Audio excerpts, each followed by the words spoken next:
Alright everyone, I just want to say a few things about Metro Exodus and more specifically about the review bombing that's going on, the fan backlash as a result of Deep Silver's decision to take Metro Exodus off Steam and put it on the Epic Games Store for a year's worth exclusivity. That's not a move that I'm very fond of, to be honest. I'm not very fond on Fortnite's developers, Epic Games. It's a soulless sort of, organization, and it's going to be a very soulless pro corporate sort of games distribution platform. There's no gamer reviews on Epic Games at the moment. That's not to say that you can't use it if you don't want to. I mean, fire ahead, use it by all means. But yeah, on Steam, a lot of Metro games have been getting negative reviews. You can see here this game's got very positive, throughout its time since it was released in 2014, and it's been getting a lot of negative feedback in recent times because of Deep Silver's decision to put the latest Metro game on exclusively on Epic Store for PC gaming. Now, I can understand the frustration for a lot of some of a few players, but I don't think this is the best way to go about it, to be honest, because when I look at reviews here, I want the reviews about Metro 2033, for example, to be about the game itself. I mean, it's entirely up to yourself, whether you want to put the reviews. I'm not saying it's wrong, I can totally understand it, but I think there's a better way to do that. The best way would be to vote with your wallet and, maybe wait a year until it comes back on Steam to maybe send a message to Deep Silver about this. Now, personally, I've never played a Metro game before. Yep, I know, judge all you want. It's just not something I've got round to playing right now.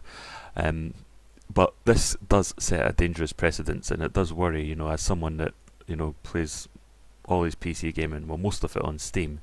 I mean, the Assassin's Creed games have to have Uplay and all that, but I don't want other games developers to be doing this, so I can totally understand your frustration.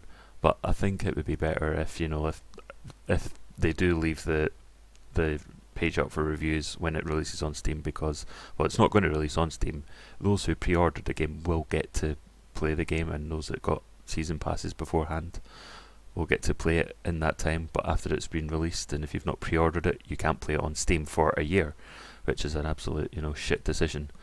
And yeah, the fans are absolutely, totally right to be angry with this, and the feedback that they gave to the studio announcements, this is probably the better place to give, to vent your frustrations.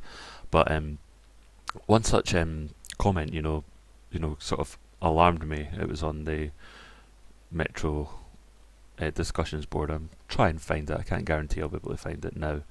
But it was something along the lines of him advocating for Steam reviews to be taken down because of review bombing. Now, I'm not a fan of review bombing, in general. I can understand, as I've said, I'm not trying to sit on the fence here, I'm just not a fan of it in general. But if when he says that this is why Steam should remove user reviews, this is it here actually, right at the top. You'll need to understand that this is not about the consumer, and review bombing does absolutely nothing. Well, I'm not so sure. I mean, they will be aware of this at Deep Silver, but what he's saying is he is suggesting that Steam should remove user reviews, and that is an absolutely terrible idea. This is my comment here. Hello there, you can pause it if you want to read it. But essentially what worries me is that game journalists will use this, and they've already used it, quite frankly, to demonise gamers, and they don't need an excuse to demonise gamers because they hate us. They hate the average consumer. And games journalists are usually either forcing an agenda in gaming, or they are just paid shills, and they will make excuses for shitty practices like Assassin's Creed Odyssey. It's a game that I really like, but I don't like the microtransactions. But game journalists defend that to the hilt, and then they have a go at gamers for, raising any sort of dissent towards that.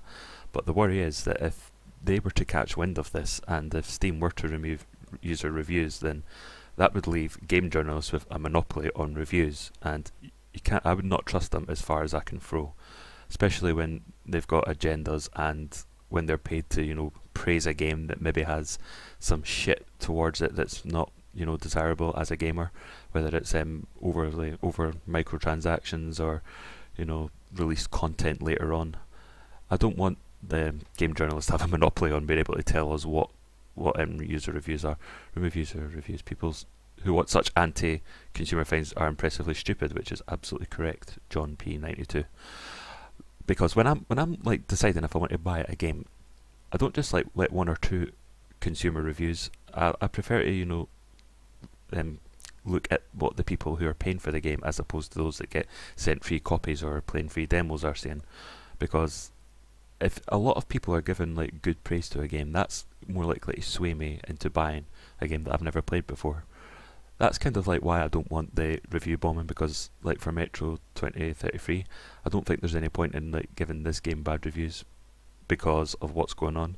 By all means, yeah, if it's on the game in question, then like for example, if they were to release Metro Exodus and leave reviews open whilst it was unavailable to leave reviews open on Steam, should I say, whilst it's unavailable to purchase in the next year, then review bombing that sort of game, I would probably be more like understanding of that. But to review bomb a game that's not, I mean, it is related because it's in the same series, but it's not the game that's getting like sent over to Epic Games exclusively. So that's just kind of like what I've got to say on this. There's nothing like wrong. I'm not going to like condemn anyone for going on who owns this game and decides to give it a bad review because the upcoming Metro game is going to be exclusive on Epic Games. I'm not very fond of Epic Games anyway, so I just hope that other companies don't get too tempted, but I just have a feeling they will. I was watching a video by The Quartering earlier, and he made a good point about how even if Steam were to like offer a more generous cut for all the copies that were sold on their game to game developers, the lack of user reviews on Epic Games would be great for, you know, shady business practices and for the AAA developers who will want to, you know, avoid negative reviews, and they'll take it off Steam. The good thing about Steam is, although you get the odd review bombers, it's good to, you know, listen to your fellow consumers to see what they've got to say, and they can give like very good in-depth, sometimes funny reviews on games. So from that aspect, I do hope that the Epic store doesn't, you know, end up taking too many games off Steam's table, because Steam is still the best service. It might maybe not be from a physical point of view if you're a AAA developer, but definitely as from a PC gamer point of view, I definitely prefer Steam, and I don't want too many clients running in the background. So yeah, if you've got anything to say about this, please let me know in the comments. I'm up for dissenting opinions, and I might cover some similar topics in the future. Have a good one.